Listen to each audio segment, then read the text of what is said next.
Hello and welcome back to another US coin video, and from my accent you can probably tell that I'm not from the United States, but I do have these quarter coins. So if you're not familiar with US currency, this is one of the denominations in the US monetary system. It's called a quarter dollar and it's worth 25 cents. So you got $1 coin, then you divide it into 4 and you have 25 cents. Basically, it's just $1 equals 100 cents. And these are current coins that are in circulation now. So, since 1999, the United States has issued 5 different commemorative coins into circulation every year. So they don't have a standard design for the quarter anymore. The last one had the eagle on it, and that hasn't been issued since 1998, even though it's probably still very common in circulation because the mintage is quite high. So none of these are rare. What you would be looking for in these coins is error coins. So like if we look at the mintages on Numistar, or you can go to another catalogue that's online. That's what I mainly use now. I use online catalogues. So the 1999, this is the Pennsylvania 25 cent, and each of these coins has a image. So this one has a portrait of the Statue of the Commonwealth. So that is the woman. So Pennsylvania is at the Commonwealth of Pennsylvania. Some of them are like Republic of Vermont, and it doesn't really affect its admission to the Union. But as you can see, you've got the actual state map, you've got the Commonwealth statue, and the motto, Virtue, Liberty, Independence.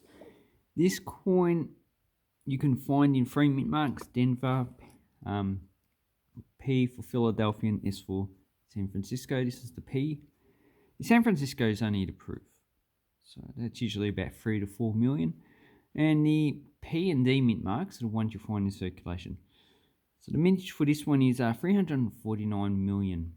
That's a very common coin. So if you're going to get this one, you'd only keep it in uncirculated grade.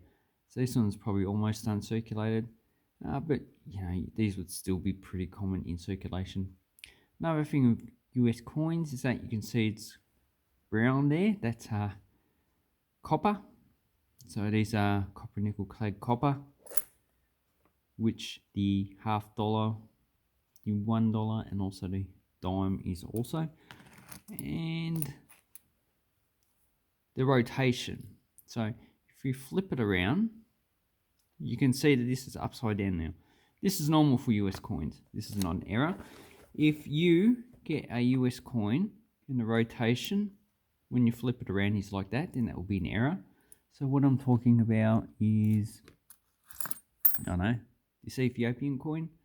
So there's the scales, it's up right, it's got one burr. If you flip it around, you can see the line is facing the same way. So if US coin is like that, there is an error to rotate it, but these ones are not. And this coin here is the Chartered Oak of Connecticut. So yeah, these are also very common, and the mintage for these ones is quite higher. So if flip it over, this is the D mint mark, 657,880,000, and the P mint mark is higher, 688,744,000. So these two coins together have about 1.2 billion minted. 1.2 billion. These are going to be common for hundreds of years. So that's the Chartered Oak. But if you go to the United States and you use their currency instead of a card, you're going to get a lot of these in your change. So these state issues were minted until 2008. Then in 2009 they issued the districts. So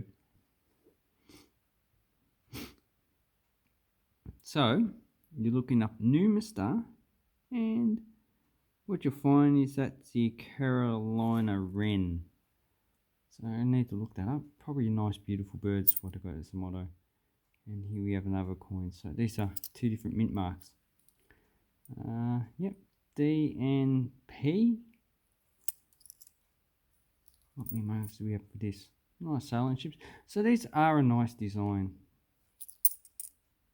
And as you can see, the quality is quite good. So US minting.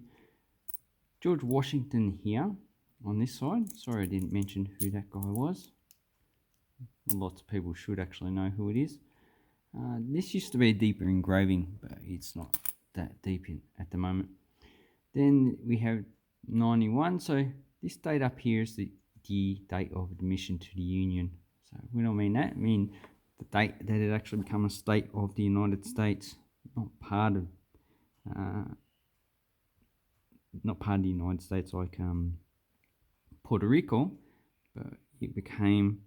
You had like you can send delegates to the actual state parliament.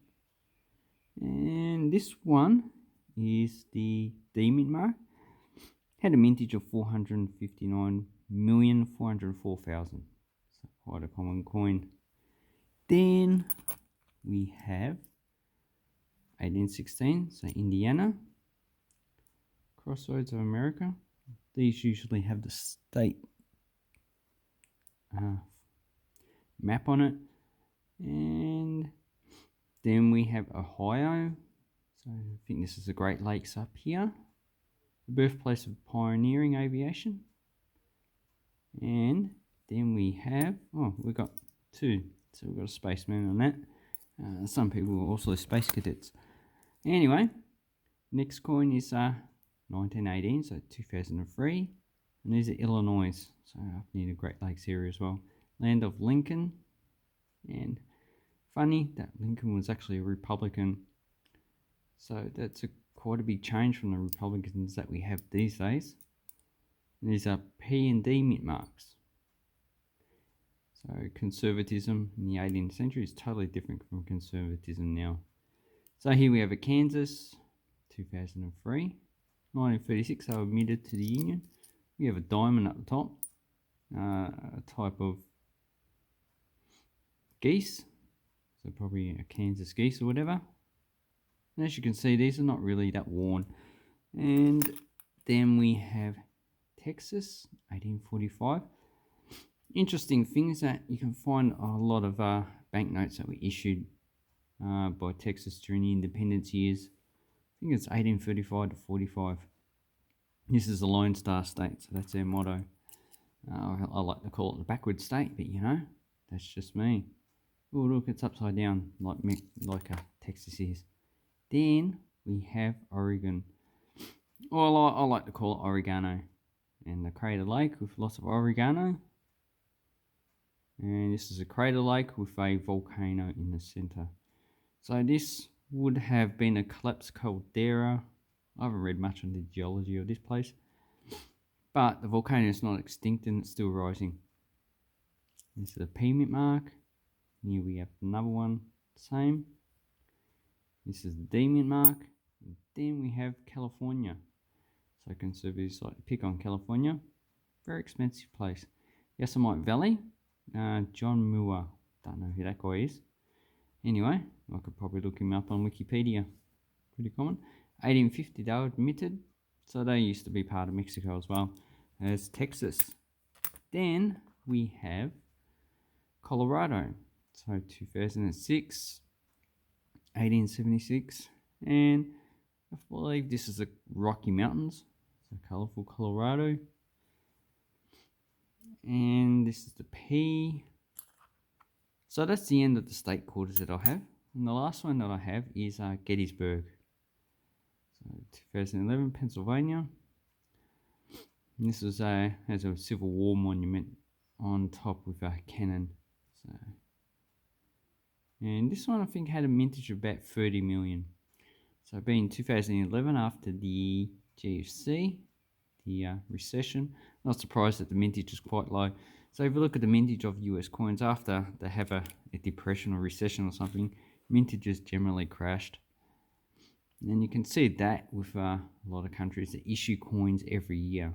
If the country doesn't issue coins every year, it's hard to see. Because some places like Hong Kong, they mint coins, then they keep them for a few years, and then they mint another lot of coins.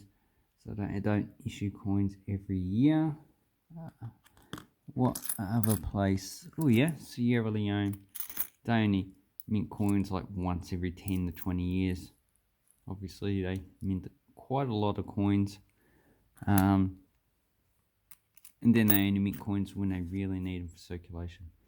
Anyway, so what's the price of these? Yeah, probably $1 or $2, I would say. In the United States, they're probably only just 25 cents still. But in Australia, it's not too easy to get, even though there's a lot of Australians that do go overseas to the United States every year. I actually did get these in changes 10-cent coins. So that's how I got all these coins, just change. So they are similar size to the Australian 10-cent coin. So do I have any on the table? I should have.